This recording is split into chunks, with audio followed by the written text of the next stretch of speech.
नमस्कार मित्रांनो, मी मोनिका विठ्ठल पवार आपणासमोर शिवराज्याभिषेक दिनाचे औचित्य साधून शिवराज्याभिषेक करण्याचे कारण आणि शिवराज्याभिषेक सोहळा याचे वर्णन करणार आहे. शिवरायांचे 8वावे रूप, शिवरायांचा 8वावा प्रताप, शिवरायांचा 8वावा साक्षेप भूमंडळी. खरंच हा ध्येयमंत्र ओठावर आला की आपोआपच नेत्रांसमोर उभे राहते ते आपल्या लाडक्या, आदर्श, जाणत्या, कर्तृत्ववान छत्रपती श्री शिवरायांचे असामान्य, अलौकिक, अविस्मरणीय, अगाध, देदीप्यमान कर्तृत्व. कलियुगातही म्लेच्छांचेच अधिराज्य होईल, सार्वत्रिक अधःपाताशिवाय दुसरे काहीच राहणार नाही, असा समज जनमानसात पसरला होता. अशा विचारांमुळे पराभूततेची गडद काजळी हिंदू जनमानसावर जमली होती. थोडक्यात हे यावनी राज्य व्हावे हे श्रींचे मनात आहे. या आत्मघाती प्रारब्धवादाला आव्हान देऊन हे राज्य व्हावे ही श्रींची इच्छा आहे, असा दुर्दम्य आत्मविश्वास महाराजांनी जनमानसात निर्माण केला. याच धारणेने प्रयत्नवादाची कास धरून त्यांनी 2 तपे श्रमसाहस केले आणि स्वकर्तृत्वाने कलियुगातही म्लेच्छक्षय होऊ शकतो हे दाखवून दिले. योगायोगाचा की याच काळात श्री समर्थांसारखा क्रांतिदर्शी विचारक महाराष्ट्राला लाभला. समर्थांनी महाराष्ट्र धर्माचा प्रसार करून तर महाराजांनी हिंदवी स्वराज्याचा उद्घोष करून प्रत्यक्षात क्रांती करून दाखवली. यादवी नरेंद्रांचा नाश करून 350 वर्ष महाराष्ट्राला सुलतानांनी तुच्छ गुलाम बनवून ठेवले होते. मराठ्यांनी दीन लाचारीने सुलतानांच्या पायाची सेवा करावी अशी केविलवाणी अवस्था या शूर व बुद्धिमान नरसिंहांची झाली होती. मराठा म्हणजे क्षुद्र, मलहून, मकहूर, काफिर, सुलतानांच्या सर्व प्रकारच्या सेवेसाठी जन्माला आलेला बिनकिमतीचा प्राणी. मराठ्यांच्या भाषेला, धर्माला, बायकांना, किंबहुना देहांना आणि प्राणांना काहीच किंमत उरली नव्हती. ही स्थिती पालटून मराठ्यांचे सार्वभौम वैभवशाली स्वराज्य पुन्हा स्थापन होईल असे कोणाला स्वप्नातही वाटले नव्हते. मराठ्यांचे स्वराज्य शेतकऱ्यांची पोरेसोरे हाताशी धरून शिवरायांनी असा काही अतर्क्य चमत्कार करून दाखवला, शक्तियुक्तीचे असे काही वादळ उठवले की दिल्लीच्या सुलतानाच्या अब्दागिऱ्या पार उलट्या होऊन फाटल्या. सरिप्तीचे जल मोजवेना, मध्यानीचा भास्कर पाहावेना, मुठीत वैश्वानर बांधवेना, तैसा शिवाजीचा रूप जिंकवेना, अशी अवस्था औरंगजेबाची झाली. आजवर बहुत मारिले, शिवाजीस कैसे मारावे.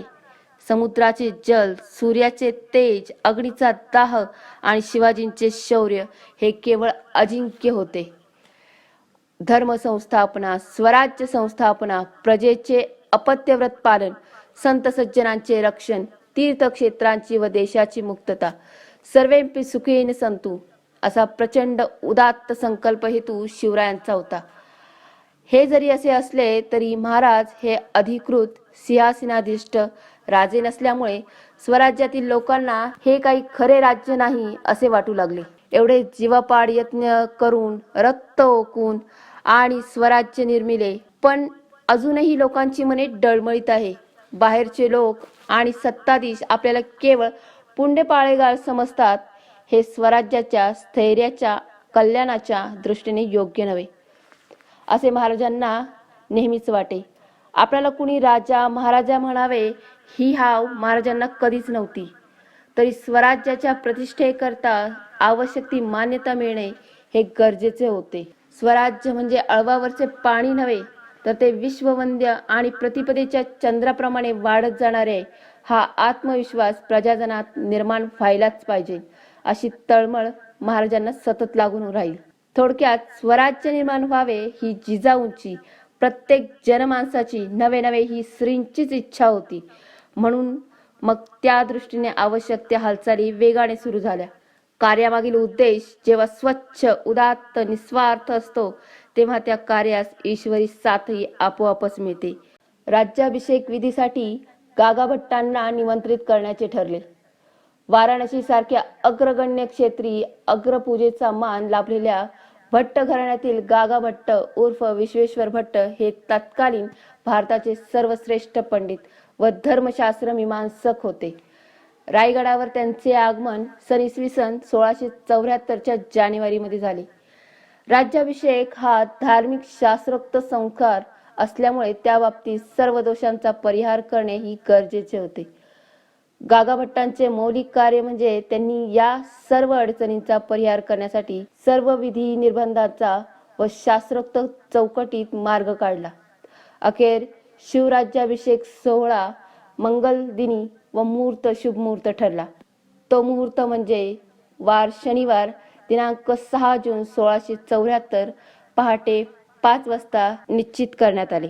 छत्रपती शिवराय यांच्या राज्याभिषेकाची तयारी कितीतरी महिने अगोदर सुरू झाली होती. राज्याभिषेकासाठी निश्चित अशी कोणती परंपरा नव्हती. प्राचीन परंपरा आणि राजनीतीवरील ग्रंथातून काही विद्वानांनी प्रथा परंपरांचा अभ्यास केला. शिवराज्याभिषेकासाठी देशातील कानाकोपऱ्यातून ब्राह्मणांना निमंत्रित करण्यात आले होते. लोक मिळून जवळपास लाखभर लोक रायगड या ठिकाणी जमा झाले होते.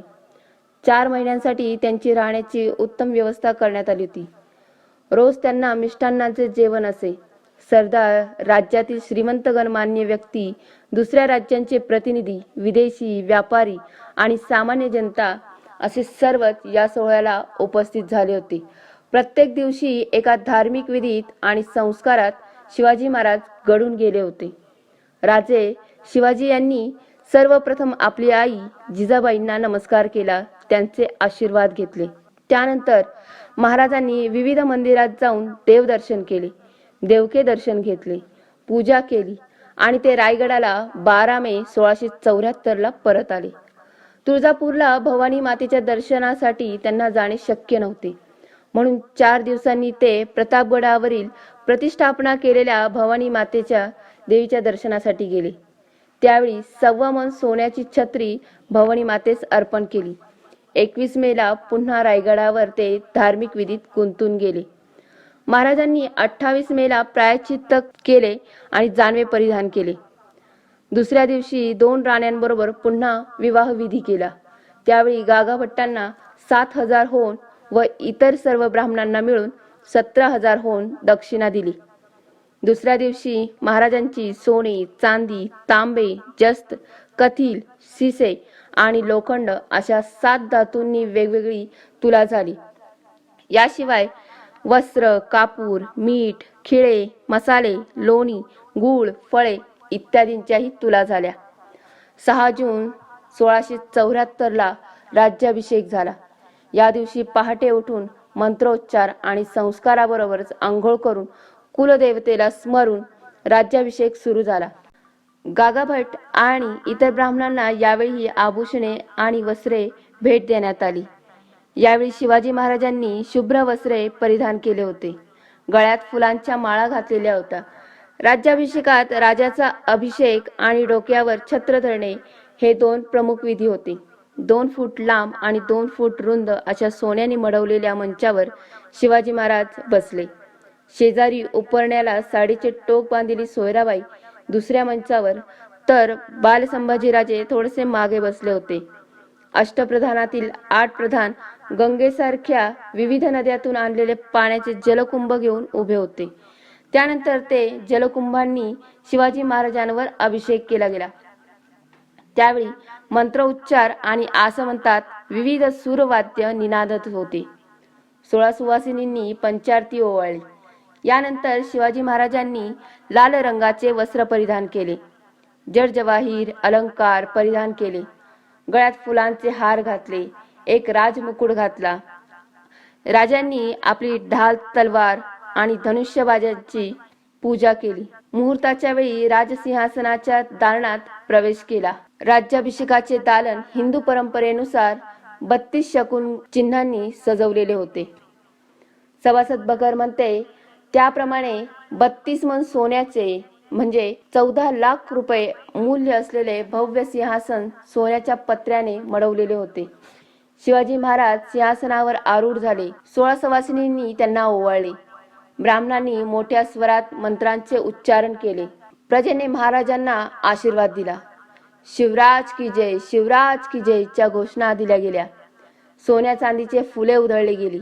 विविध तालवाद्य सुरवाद्यांच्या जयघोषात आसमंत भरून गेला. ठरल्याप्रमाणे प्रत्येक गडावरून तोफा डागल्या गेल्या. मुख्य पुरोहित गागाभट्टांनी पुढे येऊन राजांच्या डोक्यावर मोत्यांची झालर ठेवत शिवछत्रपती म्हणून उच्चार केला.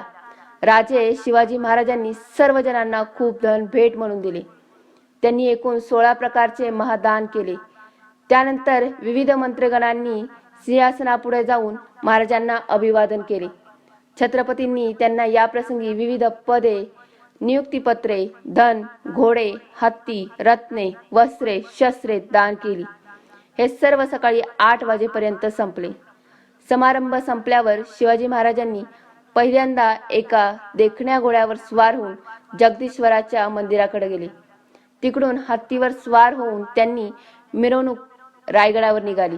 इतर 2 हत्तींवर जरीपटका आणि भगवी झेंडे घेऊन सेनांचे प्रतिनिधी होते. सोबत अष्टप्रधान आणि इतर सैन्य होते. रायगडावर ही मिरवणूक जात असताना सामान्य जनांनी फुले चुरमुर उधळले, दिवे ओवाळले. रायगडावरील विविध मंदिरांचे दर्शन घेऊन महाराज पुन्हा एकदा महालात परतले. आता शिवराय हे आता स्वयंघोषित राजे नव्हे तर लोकघोषित शिवछत्रपती झाले होते. शिवराज्याभिषेक सोहळा हा मध्ययुगीन भारतात हिंदवी अस्मितेची प्राणप्रतिष्ठा करणारा एक क्रांतिकारक प्रसंग होता.